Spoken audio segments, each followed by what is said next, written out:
ورحمۃ وبرکاتہ الحمدللہ وکفا والصلاۃ والسلام علی رسول اللہ اما بعد۔ امید ہے کہ تمام احباب خیر و عافیت سے ہوں گے۔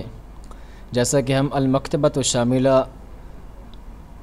سیکھ رہے تھے، پچھلے سبق میں ہم نے سیکھا کہ المکتبۃ الشاملہ قرآن کے اندر سرچ کس طرح کی جاتی ہے۔ جو محدود آپشن تھا سرچ کا، اس کے متعلق ہم نے کچھ پڑھا تھا، اور اس میں صرف ہم نے قرآن میں سرچ کا طریقہ سیکھا تھا۔ آج ہم اسی محدود آپشن میں حدیث کا طریقہ، سرچ کرنے کا جو طریقہ ہے وہ سیکھیں گے۔ تو اس طریقے میں بحث فی القرآن، بحث فی بیانات الکتب والمؤلفین، اس طریقے کے اندر جب ہم سرچ کرتے ہیں تو آپ دیکھیں یہاں لکھا ہوا آتا ہے بحث فی القرآن الکریم الکتاب الحالی۔ یہ آپ دیکھ سکتے ہیں یہاں پر جب ہم رکھتے ہیں نشان اپنے کرسر کو، تو یہاں لکھا ہوا ہے بحث فی القرآن الکریم الکتاب الحالی، یعنی آپ قرآن کریم میں سرچ کر سکتے ہیں یا جو کتاب موجودہ کھلی ہوئی ہے اس میں سرچ کر سکتے ہیں۔ اب چاہے وہ حدیث کی کتاب ہو یا کوئی بھی کتاب ہو جو اس پر کھلی ہوئی ہے اس میں آپ سرچ کر سکتے ہیں۔ ہم حدیث کی کتاب کھولتے ہیں اور اس میں سرچ کرنے کا طریقہ دیکھتے ہیں۔ سب سے پہلے ہم نے اس آپشن کے اوپر کلک کیا، اختیار کتاب کے اوپر، تو یہ فولڈر کھلا اور اس میں ہم نے اس کے اوپر سب سے پہلا جو الماری تھی اس کے اوپر کلک کیا، تو اس میں یہ کتب ہیں۔ اب ہم نے صحیح البخاری کے اوپر جب ڈبل کلک کریں گے تو صحیح البخاری کھل چکی ہے۔ اب ہم دیکھ سکتے ہیں کہ ہمارے سامنے صحیح بخاری کھل چکی ہے اور مختلف ابواب جو بھی ہیں وہ آ چکے ہیں۔ تو اب ہم اس کے اندر اس بٹن سے سرچ کا طریقہ سیکھیں گے۔ تو ہم اس بٹن پر کلک کریں گے،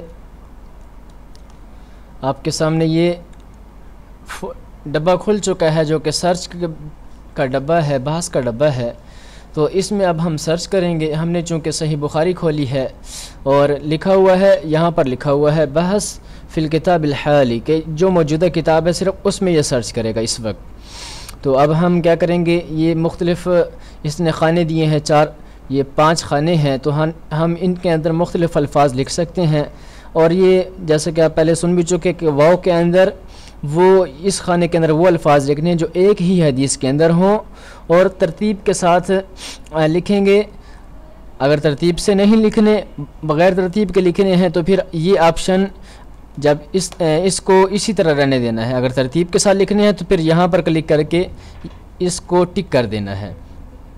تو ہم یہاں پر کچھ الفاظ لکھتے ہیں اور پھر ہم سرچ کرتے ہیں اور دیکھتے ہیں کہ کیا رزلٹ آتا ہے۔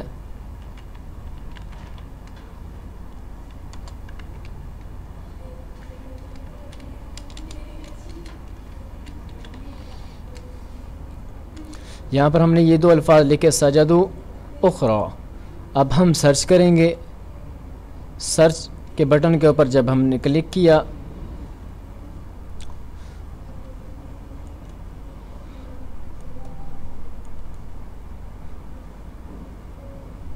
تو یہ کہہ رہا ہے کہ آپ نے اس میں کچھ نہ کچھ غلطی کی ہے، اس لیے یہ نہیں دکھا رہا۔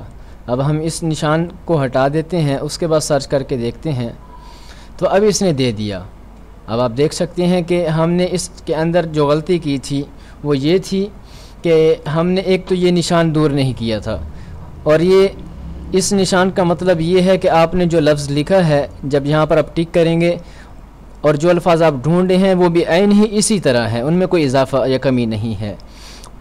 چونکہ ہمارے لفظوں کے اندر واو کے بعد الف نہیں تھا اس لیے وہ نہیں ڈھونڈا تھا۔ یہاں پر آپ دیکھ سکتے ہیں کہ واو کے بعد الف بھی ہے، اس لیے ہم نے یہ ٹک ختم کیا تاکہ اگر 1-2 لفظ کا فرق بھی ہے تو وہ ڈھونڈ دے، تو اس نے ڈھونڈ دیا۔ تو اس طرح اس آپشن کے اندر سرچ کرتے ہیں۔ اب ہم اگر مرتبہ کے اوپر کلک کر کے اور اس کے بعد ہم یہ ڈھونڈتے ہیں، ہم دیکھتے ہیں کہ یہاں پر سجدوا پہلے ہے، اخرى بعد میں ہے۔ اب ہم اسی آپشن کے اندر سجدوا کو بعد میں لے آتے ہیں اور اخرى کو پہلے لے آتے ہیں، اور مرتبہ کے اوپر کلک کر کے جب ہم سرچ کرتے ہیں تو ہم دیکھیں گے کہ وہ کہے گا لا توجد نتائج۔ یہ اس لیے کہہ رہا ہے کہ چونکہ اخرى حدیث میں بعد میں آ رہا ہے اور سجدوا پہلے آ رہا ہے، اس لیے اس نے کہا کہ یہ نتیجہ نہیں مل سکتا۔ تو اس کے اندر مرتبہ کا مطلب ترتیب سے، اور جب ہم یہ نشان ہٹا کے سرچ کریں گے تو آپ دیکھیں گے کہ وہ دکھا دے گا، یہ آپ کے سامنے اس نے شو کر دیا ہے جو حدیث میں الفاظ استعمال ہوئے ہیں۔ تو پہلے آپشن کے اندر نمبر 1 یہ کہ یہ ترتیب کے ساتھ، اگر اس کے اوپر ترتیب کے ساتھ یہاں پر کلک کرنا ہے اور ترتیب کے ساتھ الفاظ لکھنے ہیں، اور اگر وہ الفاظ آپ چاہتے ہیں ایک حدیث میں نہ علیحدہ علیحدہ حدیثوں میں ہو تو پھر آپ نے یہاں پر کلک کرنا ہے اور آپ نے جتنے بھی مطلوبہ الفاظ ہیں وہ آپ نے لکھ دینے ہیں، تو آپ کے سامنے نکال دے گا جس حدیث میں آئے ہوں گے۔ مثال کے طور پر ہم نے یہاں پر مختلف الفاظ لکھنے ہیں اور اس کے بعد ہم ان کو سرچ کریں گے اور پھر طریقہ دیکھیں گے۔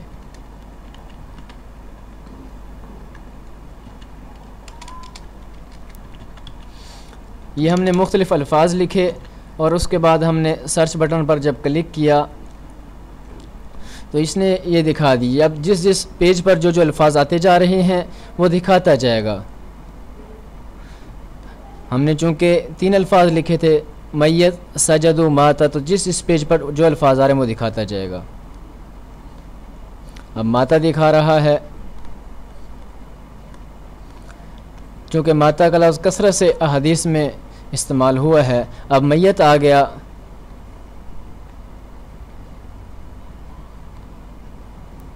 تو اس طرح جیسے ہم F4 کلک کرتے جائیں گے وہ الفاظ ہمیں کھول کر دکھاتا چلا جائے گا، چاہے وہ کسی بھی حدیث کے اندر آئے ہیں۔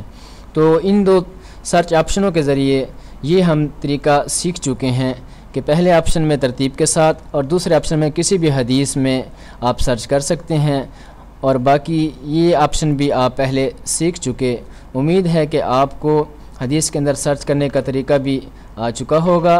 اگر آپ کو مزید کوئی مشکل یا پریشانی آئے تو آپ میرے ان اکاؤنٹس پر مجھ سے رابطہ کر سکتے ہیں، اور مزید آپ میرے اکاؤنٹ کو یوٹیوب کو یہاں سے سبسکرائب کر کے آپ مزید جو جتنی بھی نئی ویڈیوز اور المکتبۃ شاملہ کے اندر، اس کے بعد جو دوسرے مکتبات مثلا جوامع الکلم، اس کے بارے میں جو مزید ویڈیوز کا سلسلہ شروع کرنا ہے وہ آپ حاصل کر سکتے ہیں۔ اپنی نیک دعاؤں میں ہمیں یاد رکھیے گا۔ السلام علیکم ورحمۃ اللہ وبرکاتہ۔